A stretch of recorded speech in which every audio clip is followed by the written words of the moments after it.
Student, मैं सोहम Srivastava class 12 का मैं बिजनेस स्टडी को आपको लेके आया हूँ और आज मैं आपको चैप्टर 3 बताने वाला हूँ। और इस चैप्टर में जो डिस्कस करूँगा, मैं दो टॉपिक डिस्कस करने वाला हूँ, meaning of business environment and the category of business environment. उसके बाद जो अगला जो टॉपिक है मैं अगले वीडियो में डिस्कस करने वाला हूँ। तो चलिए स्टार्ट करते हैं और समझते हैं बिजनेस इन्वायरमेंट है क्या। आप सिंपल से बात बताएं तो बिजनेस इन्वायरमेंट का मतलब पहले समझ जाइए, फिर हम लोग इस चैप्टर को आगे बढ़ाएंगे। बिजनेस इन्वायरमेंट मतलब क्या होता है कि मतलब बिजनेस के लिए किन किन चीज़ों का ज़रूरत है, बिजनेस किन किन चीज़ों में इन्वॉल्व होते हैं, उनके लिए क्या ज़रूरत होता है, क्या नहीं ज़रूरत होता है, वो सभी बातों को अगर हम समझें और हमारे आसपास जो भी चीज़ है, बिज़नेस के आसपास जो भी चीज़ें होती हैं, वो सभी बिज़नेस इन्वायरमेंट होता है। मान लीजिए एक बिज़नेस के लिए कस्टमर चाहिए, एक बिज़नेस के लिए सप्लायर चाहिए, तो ये सभी एक इन्वायरमेंट है। बिना इस इन्वायरमेंट का कोई काम नहीं होने वाला है, कोई बिज़नेस नहीं होने वाला है। जैसे मान लीजिए गुड्स बना दिए हम और गुड्स बनाने को खरीदने के लिए नहीं है, तो हमको गुड्स बनाए तो एक गुड्स बनाना मेरा एक इन्वायरमेंट है और गुड्स को बेचना भी दूसरा इन्वायरमेंट है, जिसके लिए मुझे कस्टमर का ज़रूरत पड़ने वाला है। तो आप समझ चुके होंगे। चलिए हम लोग इसको डिस्कस करते हैं और भी बेटर। तो यहाँ लिखा है कि business environment can be defined as the forces factor and institution with the which the businessman has to deal with to achieve its objective. मतलब बिजनेस इन्वायरमेंट क्या है? बिजनेस इन्वायरमेंट एक तरह का फोर्सेस है, एक फैक्टर है, एक इंस्टीट्यूशन है जो कि बिजनेसमैन को डील करना पड़ता है ताकि अपने ऑब्जेक्टिव को प्राप्त कर सके। मतलब उन्हें बिजनेस इन्वायरमेंट में बहुत कुछ सारा फोर्सेस देखने मिलता है, बहुत फैक्टर पर ध्यान देना पड़ता है, बहुत सारा इंस्टीट्यूशन के साथ चलना पड़ता है। In general word, we can see that business environment is surrounding in which business exists। मतलब सिंपल से बात अगर हम बोले तो बिजनेस इन्वायरमेंट, बिजनेस जहाँ एग्जिस्ट करता है, बिजनेस जहाँ होता है, उस जगह को हम लोग बिजनेस इन्वायरमेंट बोलते हैं। मान लीजिए आपका कहीं पे भी एक दुकान है या कहीं पे एक कंपनी है, तो उसके आसपास वाले जितनी भी चीज़ें हैं, वो आसपास जो भी लोग हैं या जो भी वातावरण है, वो सभी एक तरह का बिजनेस इन्वायरमेंट है। आप कहीं भी एक कंपनी खोलते हैं तो उसके साथ आपको इन्वायरमेंट का भी ज़रूरत पड़ता है। Whenever any businessman is operating or working, then he has to interact with the customer, supplier and has to perform the transaction within the rule and regulation of the government। यहाँ पे आपको बताते हैं, जब भी बिजनेसमैन कोई business operating करता है या कोई वर्किंग करता है तो उसको इंटरेक्ट होता है। इंटरेक्ट मतलब मिलता है, किससे मिलता है? कस्टमर से मिलता है, सप्लायर से मिलता है और बहुत तरह का ट्रांजेक्शन को वो परफॉर्म करता है। पर वो सभी का सभी जितना भी वो काम करता है तो वो बिना रूल रेगुलेशन का गवर्नमेंट का नहीं करता है, उसको वो फॉलो करते रहता है। All this person, institution and the policy form A part of business environment. जितने भी लोग हैं, जो कस्टमर है, जो सप्लायर है, जितने भी इंस्टीट्यूशन है, मतलब कोई भी संस्था है या कोई भी पॉलिसी है गवर्नमेंट का, ये सब मिलकर बिजनेस इन्वायरमेंट को बनाता है। बिजनेस सिर्फ अकेला नहीं बनता है। मतलब बिजनेस के लिए पर्सन चाहिए, बिजनेस के लिए इंस्टीट्यूशन चाहिए, बिजनेस के लिए पॉलिसी चाहिए, ये सब मिलेगा तब वो बिजनेस इन्वायरमेंट बनेगा। मतलब बिजनेस इन्वायरमेंट इक्वल टू हो जाएगा, शॉर्ट में बोले तो person plus institution plus policy of the government. Then the complete awareness and the understanding of the business environment known as business environment scanning। मतलब अगर आप बिजनेस के बारे में कंप्लीट अवेयरनेस होते हैं, जागरूक होते हैं, उसको समझते हैं, तो आप एक तरह से बिजनेस को इन्वायरमेंट को स्कैनिंग कर रहे हैं। मतलब अगर कोई मैं बिजनेस स्टार्ट कर रहा हूँ तो मैं बिना सोचे समझे तो कोई काम नहीं करने वाला हूँ। मैं देखूंगा क्या ज़रूरत है, नहीं ज़रूरत है, मैं समझूंगा मुझे किस तरह का पॉलिसी गवर्नमेंट का है, उस तरह का पॉलिसी के हिसाब से हमको बिजनेस लाना पड़ेगा, किस तरह का लोग है, किस तरह का ग्राहक है। तो सब कुछ देख रेख करने के बाद जब हमने काम करते हैं तो वो आपका इन्वायरमेंट स्कैनिंग कहलाता है। Environment scanning can be defined as the process by which the organization monitor. मतलब इन्वायरमेंट स्कैनिंग क्या है? एक तरह का प्रोसेस है जिसमें कोई भी ऑर्गेनाइजेशन, कोई भी संस्था जो है मॉनिटर करता है, मतलब देखरेख करता है their relevant environment to identify the opportunity and threat affecting their business. यहाँ पे जो ये ऑर्गेनाइजेशन है, जो संस्था है, वो ये देखता है कि कौन कौन सा इन्वायरमेंट है जो हमें अपॉर्चुनिटी देता है, मतलब बिजनेस बढ़ाने के लिए, और कौन कौन सा ऐसा इन्वायरमेंट है जो हमें थ्रेट देता है, मतलब हमें रोकता है। जैसे कोई बिजनेस के लिए लाइसेंस लेना, ये उसे रोकता है, ठीक है। बिजनेस को इनकरेज करना, वो उसे अपॉर्चुनिटी देता है। तो बिजनेस दो तरह का होता है, बिजनेस को एक बढ़ावा भी दिया जा सकता है, बिजनेस को रोका भी जा सकता है। तो नो कंपनी कैन बी, जैसे मैं एग्जांपल के अनुसार आपको समझाना चाहता हूँ इस बात को। आप देखिए किस तरह का रिस्ट्रिक्शन है या किस तरह का थ्रेट है। थ्रेट मतलब रुकावट। तो no company can survive in the market by the ignoring its effect of business environment. मतलब कोई भी कंपनी बिना इन्वायरमेंट को बिजनेस एनवायरनमेंट को इग्नोर नहीं कर सकता, उसे ये बातें ध्यान रखना पड़ेगा। चलिए देखते क्यों करना पड़ेगा।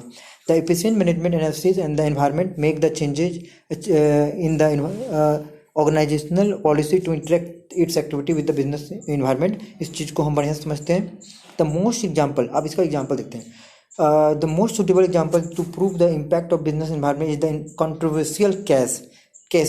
तो मान लीजिए एक कंट्रोवर्शियल केस था, मतलब एक विरोधाभास केस है पेप्सी एंड कोका कंपनी पे, कोक कंपनी पे। रिसेंटली द कंज्यूमर ऑर्गेनाइजेशन है, इस कंज्यूमर ऑर्गेनाइजेशन का मतलब भी आप समझ जाइए कि कोका कोला और जो पेप्सी है उस पर जो ये कंज्यूमर ऑर्गेनाइजेशन CES जो है, ये जो कंपनी है वो उस पर क्लेम किया है। पहले हम लोग ये जानते हैं कि CES होता क्या है, तो आप यहाँ पे सबसे नीचे में हम देख सकते हैं, ये देखने लिखा है मैंने कि CES मतलब एक टेक्स्ट होता है, formally antonyms for the consumer electronics show it is annual trade show organize by the consumer technology association. मतलब यहाँ पे बताया जाता है कंज्यूमर को कि उसके लिए कौन सा गुड्स अच्छा होगा नहीं होगा, कौन सा गुड्स को ट्रेड करना चाहिए, किस पे व्यापार करना चाहिए। तो ये CES जो है इस तरह एक तरह कंपनी है जो गुड्स के बारे में बताता है कि कौन गुड्स अच्छा है, कौन गुड्स खराब है, कौन हेल्थ के अच्छा लिए है। तो इसका ये काम है, ठीक है। तो इसको ऑर्गेनाइज जो है कंज्यूमर टेक्नोलॉजी एसोसिएशन करता है। तो वापस मैं वहाँ पे आ जाता हूँ और ताकि मैं इसे और डिटेल से समझा सकूँ। चलिए मैं वापस आ गया। तो ये जो कंज्यूमर ऑर्गेनाइजेशन है ये क्लेम कर देता है पेप्सी एंड कोक पे to find the pesticide content in the cola drink of Pepsi and Coke. यहाँ पे सीधे बोल दिया गया जो कोला ड्रिंक है वो पेप्सी एंड कोक में पेस्टिसाइड है, मतलब यहाँ पे पेस्टिसाइड मिलाया जाता है, मतलब इसमें मिलावट है, इसमें केमिकल है। although the government and the health ministry and the court have given the clean cheat, जबकि कोर्ट गवर्नमेंट सबको जो है कोका कोला कंपनी को क्लीन चिट दे चुका है, मतलब बोल चुका है कि ये अच्छा है company. But then also both company are continuously advertising to prove, दोनों कंपनी जो कोका है या कोला है वो दोनों को दोनों जो है प्रूव करने में लगा हुआ है and convince the customer that the drinks are safe. मतलब वो बोलना चाहता है कि ड्रिंक क्या है, बहुत सेफ है, आप पी सकते हैं, इसमें कोई दिक्कत नहीं है, ठीक है। They are doing so because the sales and the success of the company not only depend on the internal environment. जो कोई भी कंपनी का जो सक्सेस होता है या जो सफलता है वो सिर्फ इंटरनल इन्वायरमेंट पे निर्भर नहीं करता, मतलब कंपनी पे निर्भर नहीं करता है, but this depend on the external forces also. External force मतलब अगर वो CES कंप्लेन नहीं करता तो उसको कंपनी बहुत अच्छा चलता है। मतलब कि यहाँ पे गवर्नमेंट का जरूरत है, क्लीन चिट मिलना चाहिए, लाइसेंस मिलना चाहिए, बहुत ज़रूरत होता है बिजनेस को चलाने के लिए। तो इससे और भी मैं डिटेल से आपको समझाने के लिए एक और टॉपिक यहाँ पे देखिए, बिजनेस एनवायरनमेंट के बारे में लिखा हुआ है। एक और एग्जाम्पल लिखा है कि बिजनेस एनवायरनमेंट का पॉजिटिव क्या है, नेगेटिव क्या है। तो देखते हैं, जैसे यहाँ लिखा है बिजनेस एनवायरनमेंट प्रोवाइड कॉन्स्टेंट मतलब होता है एक तरह का लिमिटेशन, मतलब बिजनेस एनवायरनमेंट एक तरह का लिमिटेशन भी देता है, एज वेल एज अपॉर्चुनिटी, मतलब एक अपॉर्चुनिटी भी देता है, अवसर भी देता है कि आप आगे बढ़े, और एक चीज़ और भी देता है कि आपको रोकता भी है फॉर द बिजनेसमैन। जैसे एग्जाम्पल देखते हैं, the regulation such as MRTP act. अब ये MRTP के बारे में हम लोग थोड़ा सा और डिस्कस यहाँ पे नीचे कर सकते हैं। यहाँ देखिए इसके बारे में लिखा है, monopoly and the restrictive trade practices act 1969. This act was enacted to prevent the concentration of the economic power of common detriment control of the monopolies and the prohibition of the monopolistic and restrictive trade practices and the matter connected therewith। मतलब यहाँ पे यहीं पे ये बोला जा रहा है कि कोई भी दुकानदार मोनोपोली नहीं दिखा सकता है, मतलब ये नहीं दिखा सकता है कि मैं जो भी सामान बेच रहा हूँ वो अच्छा है और उससे मैं पूरा मार्केट कवर कर लूँगा। तो यहाँ पे एक ट्रेड प्रैक्टिसेस को रोकने के लिए इस तरह का एक्ट बनाया गया है ताकि कोई भी मोनोपोली नहीं कर सके, कोई भी मतलब अपना अधिकार नहीं जमा सके मार्केट में, कोई भी जो मन सो प्राइस न रख सके। तो उस तरह का प्राइस चीज़ों को रोकने के लिए इस तरह का एक्ट को बनाया गया है। और यहाँ पे यही एक्ट ने यहाँ पे एक तरह का रिस्ट्रिक्शन को डाल दिया है। देखिए यहाँ पे MRTP एक्ट है and health restriction but constant on the business, मतलब हेल्थ रिस्ट्रिक्शन हो गया या MRTP ये जो एक्ट हो गया, ये दोनों मिलकर क्या करता है, रिस्ट्रिक्शन लगाता है बिजनेस में। हेल्थ रिस्ट्रिक्शन वेल्थ रिस्ट्रिक्शन हो गया, put constant on the businessman. On the other hand the liberalisation policy import relaxation and the policy bring opportunity for the businessman, मतलब एक और साइड है जिसमें अपॉर्चुनिटी मिलता है, जैसे लिबरलाइजेशन मतलब होता है आप लिबरलाइज हो सकते हैं, आपको आज़ादी दिया जा सकता है कि आप बिजनेस करें, नया नया पॉलिसी बनाया जाता है, गवर्नमेंट बहुत सारा छूट देता है दुकानदार को या बिजनेसमैन को, इम्पोर्ट रिलैक्सेशन देता है। इम्पोर्ट रिलैक्सेशन मतलब क्या, बहुत सारा चीज़ों में छूट देना, जैसे गवर्नमेंट टैक्स में छूट देता है, तो इस तरह से बिजनेस को बढ़ाया भी जाता है और MRTP के जैसा एक्ट बना के उसे रोका भी जा सकता है इसके मोनोपोली को। तो ये आप देख सकते हैं यहाँ पे, ये खत्म हो गया है। अब हम लोग देखते हैं categories of the business environment के बारे में। तो बिजनेस इन्वायरमेंट का दो ही कैटेगरी है, इकोनॉमिक एक्टिविटी और नॉन इकोनॉमिक एक्टिविटी। तो economic activity consist of the factor like the physical policy, monetary policy, industrial policy, economic policy of our country. अब इसे भी हम डिटेल से समझते हैं और यहाँ पे नॉन इकोनॉमिक एक्टिविटी भी है, चलिए हम इसको डिस्कस करते हैं, समझाते हैं। अब इकोनॉमिक इन्वायरमेंट क्या है, देखिए फिजिकल पॉलिसी मतलब होता है गवर्नमेंट पॉलिसी। जब गवर्नमेंट का दो ही पॉलिसी है, एक टैक्स और सब्सिडी। मतलब फिजिकल पॉलिसी में दो तरह का पॉलिसी होता है, दो चीज़ें हम लोग समझना होता है, एक टैक्स और पॉलिसी। जैसे गवर्नमेंट 100 रुपये टैक्स दिया, 20 रुपये छोड़ दिया, तो टैक्स देना कितना पड़ेगा, 80 रुपया।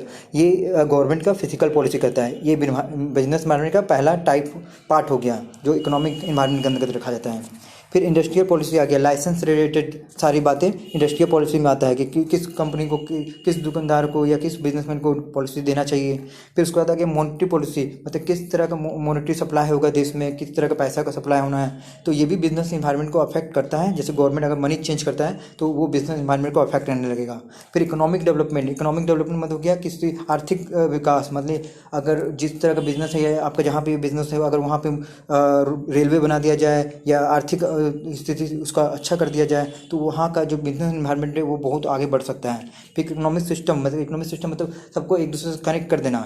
जैसे कि एक एग्जांपल से समझ सकते हैं, मैन्युफैक्चर से होलसेलर, होलसेलर से रिटेलर, रिटेलर से कस्टमर। तो एक इकोनॉमिक सिस्टम बना हुआ है जो गुड्स का डिस्ट्रीब्यूशन करता है, गुड्स एंड सर्विस का। फिर प्रॉफिट अर्निंग लेट, इसका मतलब क्या, प्रॉफिट के बारे में, मार्जिन के बारे में समझा जाता है कि सबको प्रॉफिट मिलना चाहिए, सबके हिसाब से चलना चाहिए, ठीक है। फिर आता है जीडीपी, मतलब जीडीपी मतलब होता है ग्रॉस डोमेस्टिक प्रोडक्ट। इसमें जितना भी गुड एंड सर्विस प्रोड्यूस होता है बिजनेस के द्वारा, वो उसमें दिखाया जाता है कि कितना गुड एंड सर्विस प्रोड्यूस हुआ है।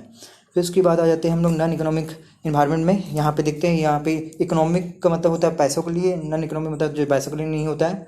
तो आते हैं वापस सोशल इन्वायरमेंट, मतलब यहाँ समाज पे ध्यान दिया जाता है कि हम कोई भी बिजनेस करें तो सोशल इन्वायरमेंट में ध्यान दें। जैसे मान लीजिए आप लोगों को नौकरी दे दिए या जो भी प्रोडक्ट बना रहे हैं वो अच्छा प्रोडक्ट बना रहे हैं, ये सोशल इन्वायरमेंट पे ध्यान दिया जाता है।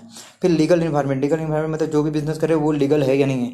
मतलब आप अगर मान लीजिए अल्कोहल बेच रहे हैं तो आप लाइसेंस लिए नहीं लिए हैं, तो ये सब भी चीज़ें देखना पड़ता है। फिर पॉलिटिकल इन्वायरमेंट, मतलब आप पॉलिटिकल के अनुसार काम कर सकते हैं, जिस तरह का देश में जो सिचुएशन है, जिस तरह का लीडर हम लोग को जो परमिशन दिया है वही काम कर सकते हैं। फिर टेक्निकल इन्वायरमेंट, आपका बिजनेस में टेक्निकल इन्वायरमेंट बहुत ज़्यादा मैटर करता है, क्योंकि आज का दुनिया जो है टेक्नोलॉजी से भरा हुआ है। मतलब आज ई बैंकिंग सिस्टम है या ई कॉमर्स है, मतलब हर चीज़ हम लोग ऑनलाइन कर रहे हैं, तो ये भी बिज़नेस को अफेक्ट करता है। फिर उसके बाद आ जाते हैं हम लोग कल्चरल इन्वायरमेंट। यहाँ पे बड़ी इंपॉर्टेंट है कि कल्चर, जिस देश में जैसा कल्चर होता है हमें उस तरह का गुड्स एंड सर्विस प्रोड्यूस करना चाहिए ताकि देश चल सके, बिना उसके काम नहीं करता है। मतलब ये सब बिजनेस इन्वायरमेंट, आपका बिजनेस को चलाने के लिए जो चीज़ों को भी जरूरत पड़ता है वो बिजनेस इन्वायरमेंट है। और आप देख सकते हैं वो दो तरह का इन्वायरमेंट है, इकोनॉमिक इन्वायरमेंट और नॉन इकोनॉमिक एक्टिविटी इन्वायरमेंट। अब नॉन इकोनॉमिक इन्वायरमेंट के बारे में हम लोग जान चुके हैं कि ये social, political, legal, technological aspect of the business environment रखता है, और मैं इसके बारे में भी बता चुका हूँ और इसके बारे में भी बता चुका हूँ। Thank you. इसको समझने के लिए मेरे चैनल को लाइक एंड सब्सक्राइब कीजिए, शेयर कीजिए। Thank you. आज मैंने इसका कंप्लीट कर दिया है और इसका मैं वीडियो अगला वीडियो मैं नेक्स्ट क्लास में इसे प्रोवाइड कर दूँगा, ठीक है। Thank you.